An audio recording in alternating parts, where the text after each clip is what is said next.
दोस्तों मैं कुछ सीन दिखाऊंगा यहाँ पर। इन सीन्स को आप लोग ध्यान से देखिएगा। यहाँ पर जो है बेसिकली राम जी की जो पिक्चर है, यानी कि आदि पुरुष जो कि यहाँ पर प्रभास रोल प्ले कर रहे हैं, उनको जो है दूध से नहलाया जा रहा है। ठीक है, यानी कि एक तरीके से राम जी की रिस्पेक्ट दिखाई जा रही है।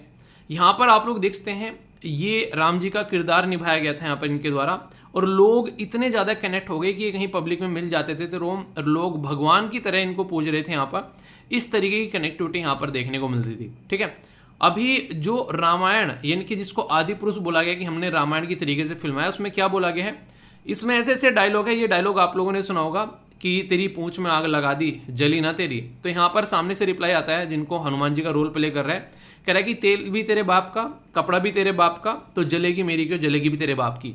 मतलब एक तरीके से इन तरीके के डायलॉग के साथ में अपनी जो पर्टिकुलर अगर बात करें उस कल्चर के साथ में, जिसके साथ में लोग इतने कनेक्टेड हैं, पूरा परिवार बैठ के देखा करता था। और आप लोगों को बता दें, ये माना जाता है कि अगर घर में बेटा हो या फिर अगर संस्कार किसी को दिखाने हो, कैसा होना चाहिए, बड़ा भाई छोटे भाई को किस तरीके से रेस्पेक्ट करता है एक पिताश्री की तरीके से, और बड़ा भाई किस तरीके से अपने जो पिताश्री की रेस्पेक्ट करता है और किस तरीके से रेस्पेक्ट दिखाई जाती है, वो सारे के सारे रिलेशन जो है बहुत ही शानदार तरीके से रामायण के अंदर अगर आप लोगों ने देखी है तो इस तरीके से फिल्माए गए हैं कि वो लोगों के अंदर तक उतर जाते हैं। यानी कि एक तरीके से यहाँ पर आप लोगों को देखने को मिलेगा कि रामायण जो है वो कहीं ना कहीं हमारे परिवार में लोग सोचते हैं, उदाहरण देते हैं कि छोटा भाई जो है लक्ष्मण जैसा होना चाहिए। ठीक है, जो एक तरीके से बड़ा बेटा जो है वो राम जैसा होना चाहिए। भरत के अलग से उदाहरण दिए जाते हैं।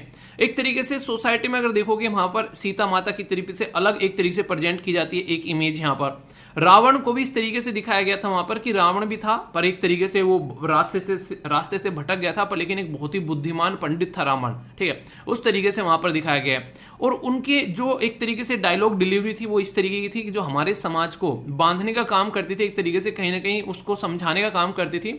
बच्चे आज की डेट में जो नए नए आ रहे हैं, अगर वो ऐसी रामायण देखेंगे तो उसके दिमाग में किस तरीके की इमेज जाएगी, जो हमारी कल्चर है उसको किस तरीके से वो लेकर चलेंगे।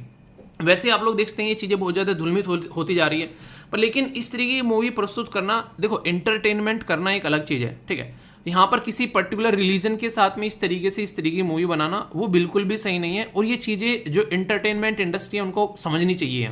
अगर कोई इस तरीके से आप लोग चीज़ों को दिखाओगे वीएफएक्स डाल के यहाँ पर एक मतलब एंटरटेनमेंट के पॉइंट ऑफ व्यू से, तो किसी न किसी सेक्शन जो सोसाइटी में जो खासकर उस चीज़ के साथ में कनेक्टेड है वो आहत हो गई। चाहे आप लोग किसी भी रिलीजन के बारे में बनाओ, तो यहाँ पर एंटरटेनमेंट इंडस्ट्री को मुझे लगता है कि इन सब चीज़ों से थोड़ा सा डिस्टेंस बनानी चाहिए। अवेयरनेस के लिए चीज़ें लेकर आए, ना कि उन चीज़ों को तोड़े मरोड़े जिसके साथ में लोगों की भावनाएं जुड़ी है, और वो भी पॉजिटिव वे में। अगर नेगेटिव वे में कुछ जुड़ी हो तो चलो भाई साहब तुम इंप्रूव कर सुधार लो, उसको समझ में आता है। पर लेकिन जहां पर पॉजिटिव वे में जुड़ी हो तो तुम इस तरीके से नहीं कर सकते, वहां पर वो आप लोगों को बैकफायर करेगा ही करेगा।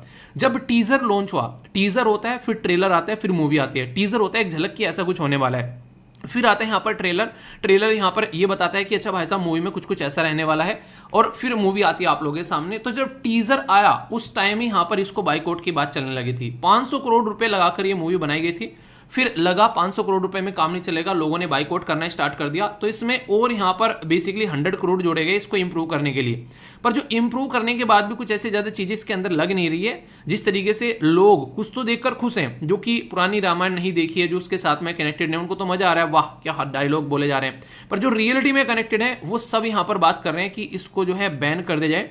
छत्तीसगढ़ के अंदर अलग अलग एरिया में कब जगह पूरे दिन जो है ट्विटर पर अगर आप लोग जाकर देखोगे यही कंट्रोवर्सी चलती रही कि आदि पुरुष को बैन कर दो। तो ये सिचुएशन यहाँ पर क्रिएट हो गई एक मूवी के ऊपर, जो मूवी यहाँ पर बनाई गई है हमारे इस तरीके से कल्चर के ऊपर, तो कहीं ना कहीं उसको हमेशा पॉजिटिवली ही दिखाना चाहिए। और मूवी भी किसके द्वारा बनाई गई, प्रभास के द्वारा। इससे पहले अगर मूवी आप लोग देखोगे, जो पहले मूवी आई थी बाहुबली, उसमें पूरी कल्चर को कितने शानदार तरीके से दिखाया गया है। तो यहाँ पर कहीं ना कहीं वो जो सिस्टम एक तरीके से प्रेजेंट किया जा रहा था साउथ इंडिया के द्वारा, वो भी कहीं ना कहीं धुलमित होता हुआ नजर आया इस मूवी को जब यहाँ पर प्रेजेंट किया गया।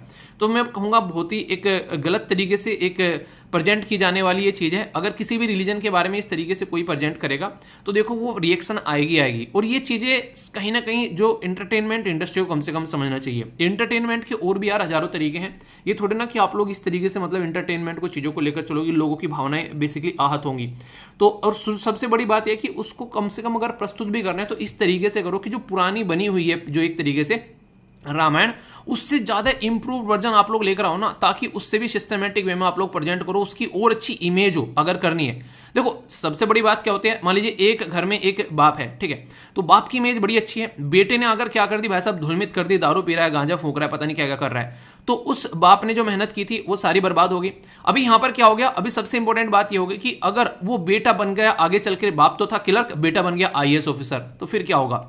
तो यही समझाने की कोशिश की जा रही है पर्टिकुलर जो लोग प्रोटेस्ट कर रहे हैं, कि उनकी भावनाओं को समझो। वो इसीलिए प्रोटेस्ट कर रहे हैं क्योंकि उनको वो चीज़ नहीं मिली जो मिलनी चाहिए थी, और उसका भी डिग्रेडेड वर्जन दे दिया आप लोगों ने। तो फिर क्या होगा, रिबोक का रिबुक बना दिया आप लोगों ने, ठीक है। तो वो वाली चीज़ें हैं। तो आप लोगों की क्या राय इसके बारे में, आप लोग अपनी राय बताइएगा, किस किस ने मूवी देखी है और किस तरीके से आप लोग इसको ले रहे हैं, क्योंकि आप भी यार एक यूपीएससी एस्पायरेंट है, कल को चलकर आप लोग जो है एक तरीके से एक बहुत ही रेप्यूटेड पोस्ट संभालने वाले हो। आप लोगों के डिस्ट्रिक्ट में कोई मूवी लगी और उसका प्रोटेस्ट होने लगा, तो आप लोग उसको कैसे देखोगे, कैसे मैनेज करोगे, और किस तरीके से आप लोग यहाँ पर मैसेज दोगे समाज के अंदर, मैं वो जानना चाह रहा हूँ, ठीक है, बताना जरूर। बाकी आज है 18 जून और आज के दिन जो है वो फादर्स डे बेसिकली सेलिब्रेट किया जा रहा है। फादर्स डे जो है वो 3rd संडे में जून के सेलिब्रेट किया जाता है, और आज है संडे, तो संडे में फंडे बनाते हुए फादर्स डे सेलिब्रेट कर लेना। एटलीस्ट अपने फादर साहब से बात जरूर करना, इतना आप लोगों का होना चाहिए कि कम से कम शर्माते हैं कई सारे लोग, पापा से बात करते हैं, मम्मी से आराम से कर लेते हैं, है कि नहीं तो पापा से बात करना है, शर्माना नहीं है।